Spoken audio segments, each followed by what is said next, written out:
Justin, today, when we're filming this, President Biden is signing the IRA, the Inflation Reduction Act, not the Irish Republican Army Act, and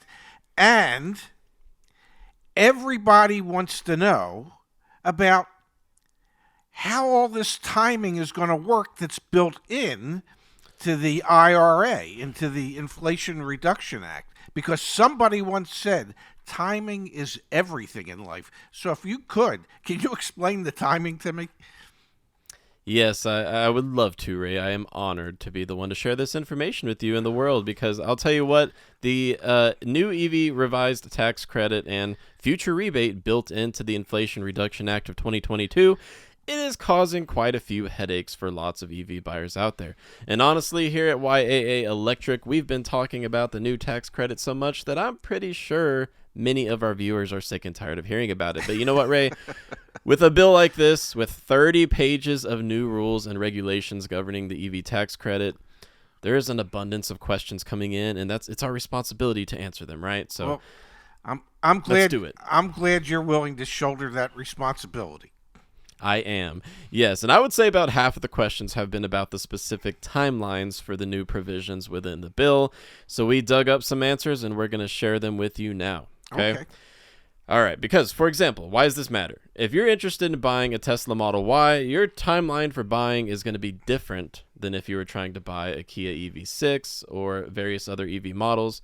So it matters depending on which EV you are thinking about buying. Okay. Let's get started with when the original tax credit first implemented in 2008, when the original tax credit expires. Okay.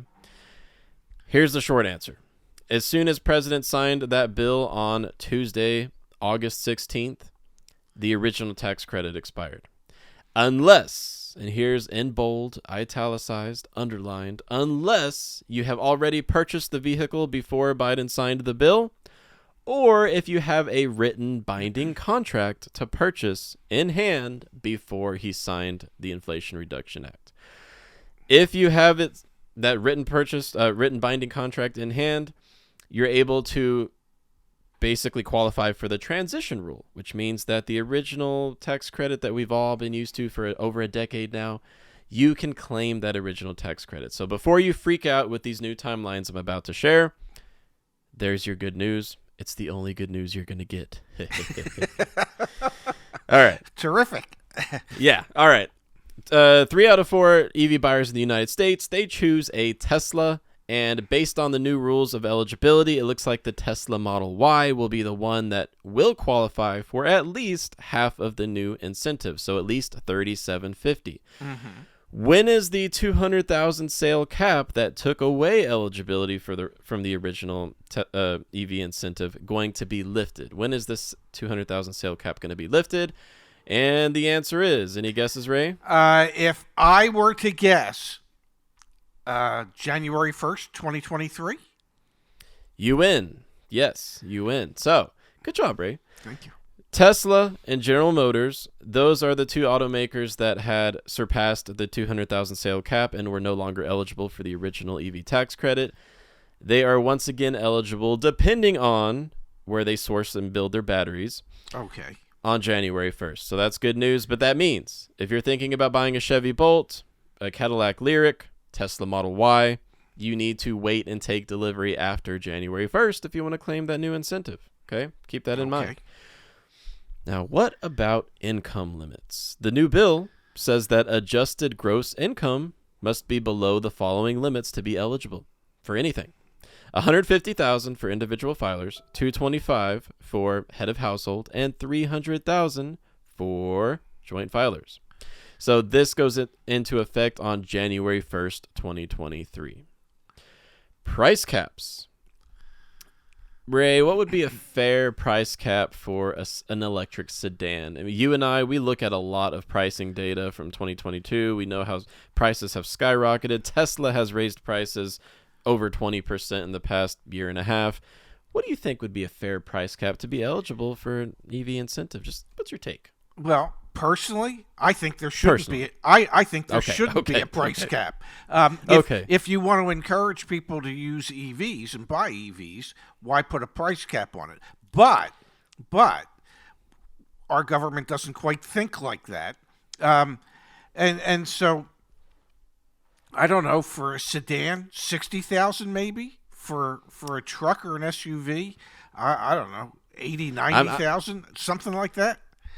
I might get some hate in the comments from Lucid fans. I mean, I love Lucid, but I don't think like a Lucid Air should need a federal incentive. But it doesn't matter what I think. Doesn't even matter what you think, Ray, because the federal government, they already set their limit at 55,000. Well, here's the good news. If anybody could afford a Lucid Air, they're not going to qualify for the tax credit anyway because their income's going to be way too high.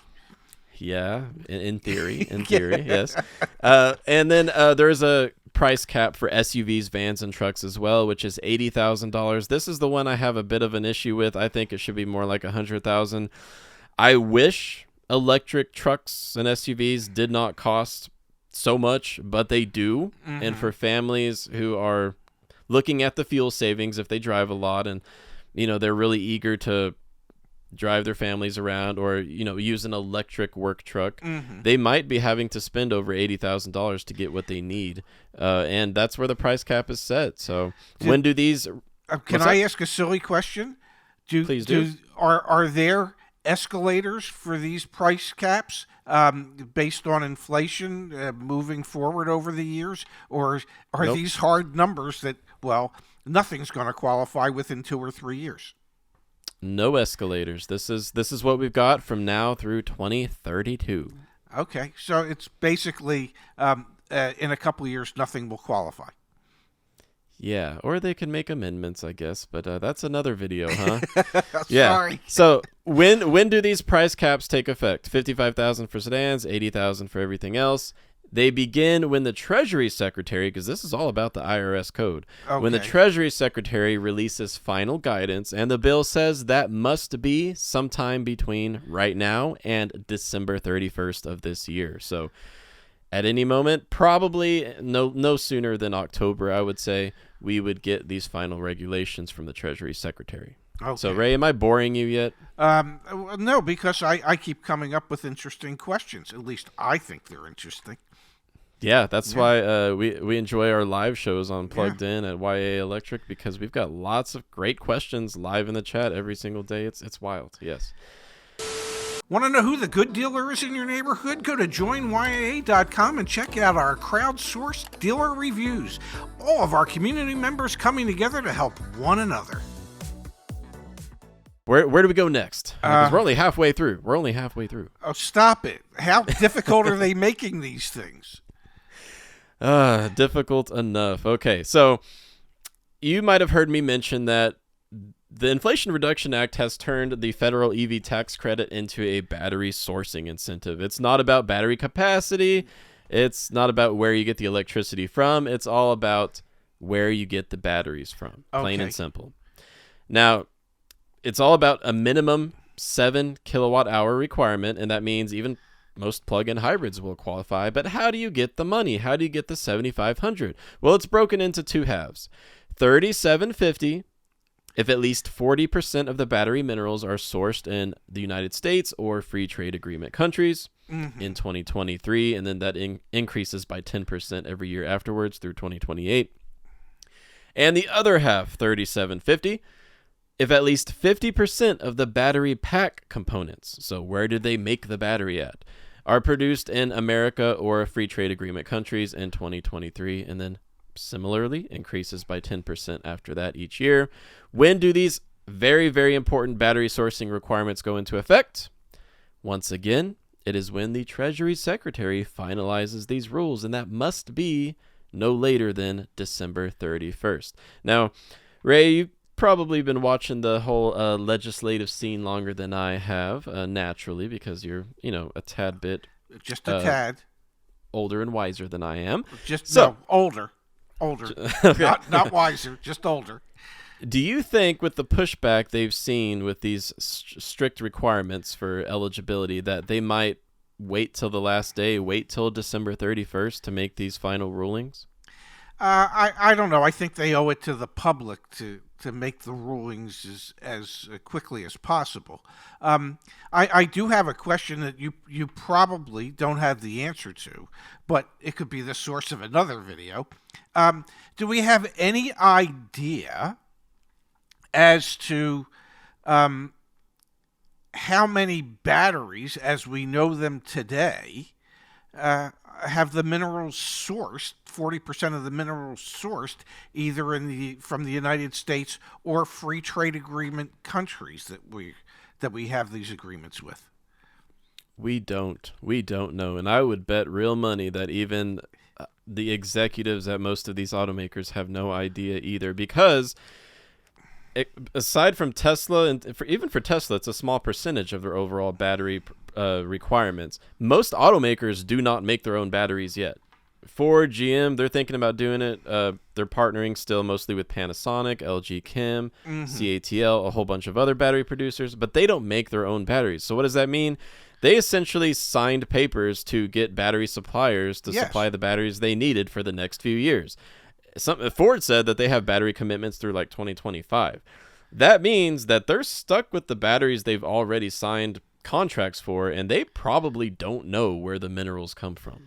Well, up until a month ago, nobody even understood that there was going to be a need to know that. So,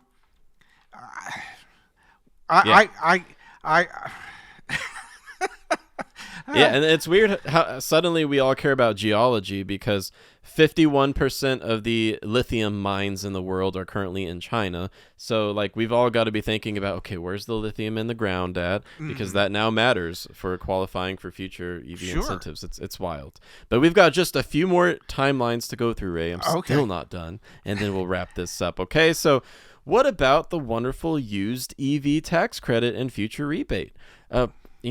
We've wanted this for years. We've been asking for a used EV tax credit for years. Sure, they gave it to us, and the price cap is $25,000, which is pathetic, and it does have some income limits. However, this $4,000 used EV tax credit and future rebate goes into effect on January 1st of 2023. Okay. Now that reminds me, Ray, because I mentioned future rebate.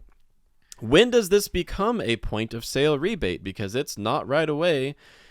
If you're thinking that you need to take this incentive at the point of sale, maybe for financial reasons, you're going to have to wait a whole nother year until January 1st, 2024. The bill allows dealers and the IRS a whole year to set up the infrastructure needed to transfer the credit and keep track of where all the money is exchanging hands. So don't count on that happening in 2023.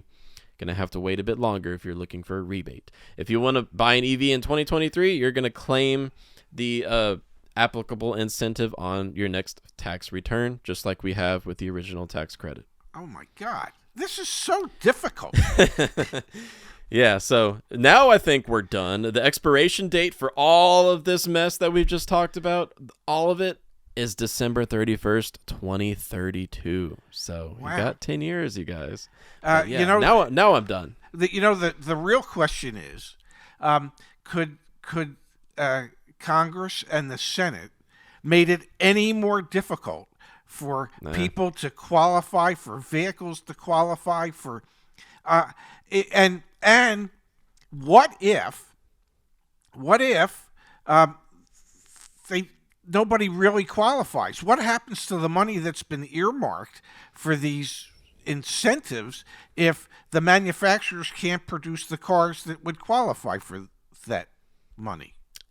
Yeah, I mean, here's an interesting little tidbit of info. I saw that the Congressional Budget Office did the math and saw how few new and used EVs will qualify in 2023 and 2024. They know how few are going to qualify, and that's a part of the math they did, showing that this bill is not going to cost taxpayers that much. It's because they actually did the math and showed that not many EVs will qualify, at least for a few years. So I guess this is just for PR. Yeah, Well, if you're feeling a bit down about all of this and you're like, wow, my favorite EV is not going to qualify anytime soon. If you're feeling down, keep in mind that based on where you live, you might have generous state level EV incentives, and sometimes even your local utility or city government might offer us an EV incentive. So keep an eye out for that. We'll drop a link down below in the comments to the best state level EV incentives. Ray, I mean, wow, we've been asking for a revised EV tax credit for years, but this has me thinking about something that my 6-year-old daughter often says, and you know what that is? What's that? You get what you get, and you don't throw a fit. I like that. And you've proven that timing is everything, and your timing, other than it, as opposed to the government's, your timing is impeccable. We'll stay on top of the latest for you guys. Thank you so much, Ray. Thanks, Justin.